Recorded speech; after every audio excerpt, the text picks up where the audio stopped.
Audio Jungle.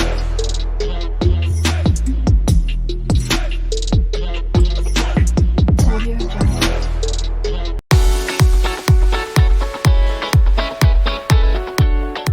आज की video में हम बात करने वाले हैं आईपीएस ऑफिसर की पावर्स एंड ड्यूटीज के बारे में। The Indian police service IPS का गठन सन 1948 में हुआ था। आईपीएस एक ऑल इंडिया सर्विस है। ऑल इंडिया सर्विस में 3 सर्विसेज आती हैं: IAS Indian administrative service, IPS Indian police service, IFOS Indian forest service. All India service को लेके काफ़ी लोगों में कुछ कन्फ्यूजन है। जैसे ऑल इंडिया सर्विस में आईएएस एंड आईपीएस के अलावा third service Indian foreign service है, जो कि गलत है। बिकॉज हम नाम से ही देख सकते हैं, एक इंडियन फॉरेन सर्विस इंडिया से बाहर की सर्विस है। ये ऑफिसर्स फॉरेन कंट्री में इंडियन एम्बेसीज में पोस्टेड होते हैं। और ऑल इंडिया सर्विस का मतलब होता है वो सर्विसेज जो इंडिया में अलग अलग जगह सेंट्रल और स्टेट गवर्नमेंट दोनों के लिए सर्व करते हैं। आईपीएस की कैडरे कंट्रोलिंग अथॉरिटी है ministry of home affairs. IPS Indian police service India की इंटरनल सिक्योरिटी सिस्टम में एक हाईली रेप्यूटेड यानी अत्यधिक प्रतिष्ठित पोस्ट है। आईपीएस ऑफिसर का कंट्री में ग्रासरूट लेवल पे लॉ एंड ऑर्डर यानी कानून व्यवस्था बनाए रखने में सबसे इंपॉर्टेंट रोल होता है।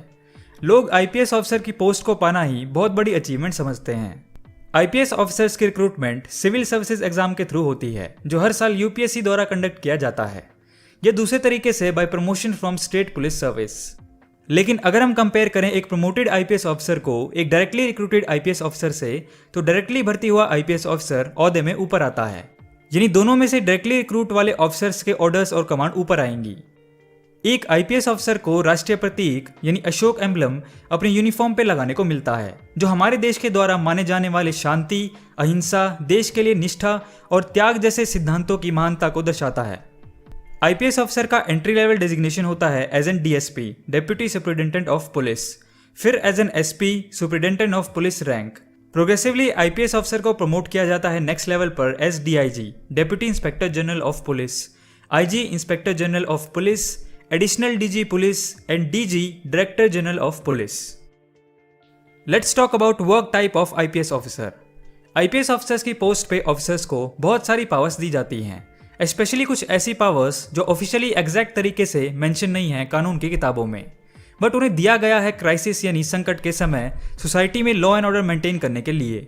इंडियन पुलिस सर्विस खुद में कोई फोर्स नहीं है, बल्कि वो स्टेट पुलिस और all India service arm forces के लिए लीडर्स एंड कमांडर्स प्रोवाइड कराती है। सो बेसिकली आईपीएस ऑफिसर का नाम स्टेट पुलिस और आर्म फोर्सेज को लीड, कमांड, ऑर्डर, गाइड और मॉनिटर करने का होता है। सारे डिस्ट्रिक्ट्स में डिस्ट्रिक्ट लेवल पुलिस ऑफिसर्स जैसे एसएचओस, डीएसपीज, एसपीज सबका हेड हायरार्की वाइज एक आईपीएस ऑफिसर होता है। पूरे डिस्ट्रिक्ट की पुलिस फोर्स की जिम्मेदारी आईपीएस ऑफिसर की होती है। बड़े सिटीज में पूरे डिस्ट्रिक्ट की जिम्मेदारी एक SSP, senior superintendent of police level IPS officer को दी जाती है। पर छोटे डिस्ट्रिक्ट्स में ये SP, superintendent of police level IPS officer को भी दे दी जाती है।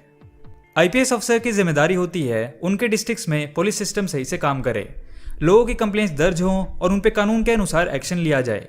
अगर पुलिस प्रशासन सही तरीके से काम नहीं करता है, जैसे किसी पर्सन की एफआईआर दर्ज नहीं की जाती या फिर किसी से रिश्वत ली जाती है, तो उस चीज की कंप्लेन वो डिस्ट्रिक्ट एसपी आईपीएस ऑफिसर के पास कर सकते हैं। Powers and functions of IPS. एक आईपीएस ऑफिसर कानून का रखवाला होता है। वो कॉन्स्टिट्यूशन में जो भी चीजें लिखी गई हैं उसकी रक्षा करना उसका कर्तव्य होता है। पावर्स की बात करें तो सबसे बेसिक पावर एक डिस्ट्रिक्ट के आईपीएस ऑफिसर के पास ये होती है कि अपने डिस्ट्रिक्ट के अंडर आने वाले सारे स्टेशन हाउसेज ऑफिसेज यानी पुलिस स्टेशन की इन्वेस्टिगेशंस को अपनी मर्जी से ओवरटेक कर सकते हैं। कई लोगों को यूं लगता है बेसिक जो पुलिस सिस्टम होता है सिर्फ उसको हेड करने का काम आईपीएस ऑफिसर्स का होता है, बट ऐसा नहीं है। आईपीएस ऑफिसर्स की बहुत ज़्यादा जिम्मेदारियां होती हैं। बेसिक क्राइम रिलेटेड पुलिसिंग तो उसका सिर्फ एक छोटा सा पार्ट है। टाइम के साथ साथ इंडियन पुलिस सर्विस के फंक्शंस और ऑब्जेक्टिव्स में अपडेट्स आते रहते हैं। इनमें से कुछ मेन फंक्शंस हैं सारे इंटरनल सिक्योरिटी डिपार्टमेंट्स जैसे state border security, VIP security, counter terrorism, border policing, railway policing, smuggling, drug trafficking, disaster management, biodiversity and environmental protection, सभी डिपार्टमेंट्स की रिस्पॉन्सिबिलिटी आईपीएस ऑफिसर की होती है। Indian intelligence agencies like research and analysis wing, intelligence bureau, central bureau of investigation, criminal investigation department etcetera के head IPS officer को बनाया जाता है। सेंट्रल आर्म्ड पुलिस फोर्सेज जिसमें आती हैं सेंट्रल पुलिस ऑर्गेनाइजेशन जैसे border security force, central reserve police force, Indo Tibetan border police, national security guard, central industry security force या बाकी कोई विजिलेंस ऑर्गेनाइजेशन, इन सब के हेड आईपीएस को बनाया जाता है।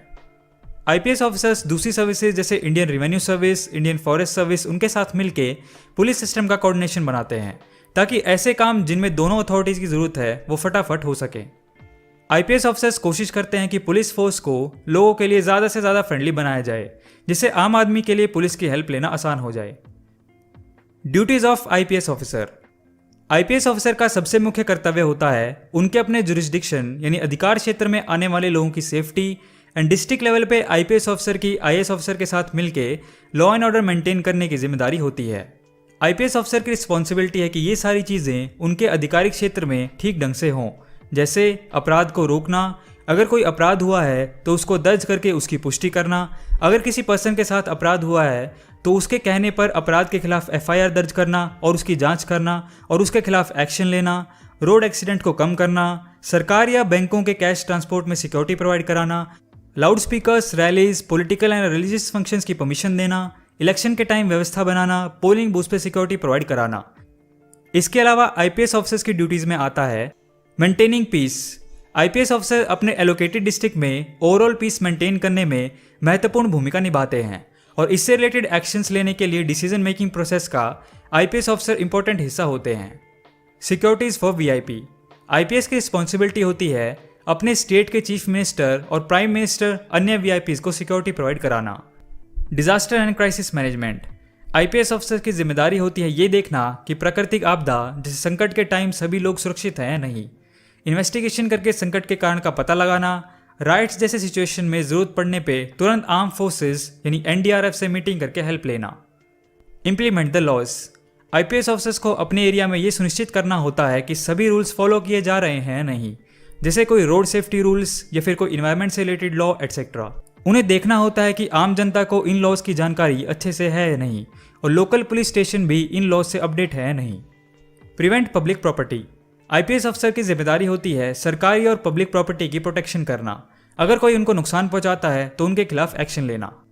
IPS officers police act, PSO, CrPC etcetera के रूल्स को फॉलो करते हैं। इन्हीं एक्ट से आईपीएस ऑफिसर्स को अपने काम करने के लिए पावर्स मिलती हैं। एक आईपीएस ऑफिसर की 24/7 जॉब होती है। उनके पास अपनी पर्सनल लाइफ के लिए टाइम नहीं होता है बिकॉज जिम्मेदारियां ही इतनी ज़्यादा होती हैं। कई बार तो आईपीएस ऑफिसर को बिना ठीक से सोए कई दिनों तक लगातार काम करना पड़ता है। इसलिए आईपीएस ऑफिसर को हाई मेंटल स्ट्रेंथ के साथ साथ फिजिकल स्ट्रेंथ की जरूरत भी होती है। एक आईपीएस ऑफिसर को दिन में बहुत डिफरेंट टाइप के लोगों से मिलना पड़ता है।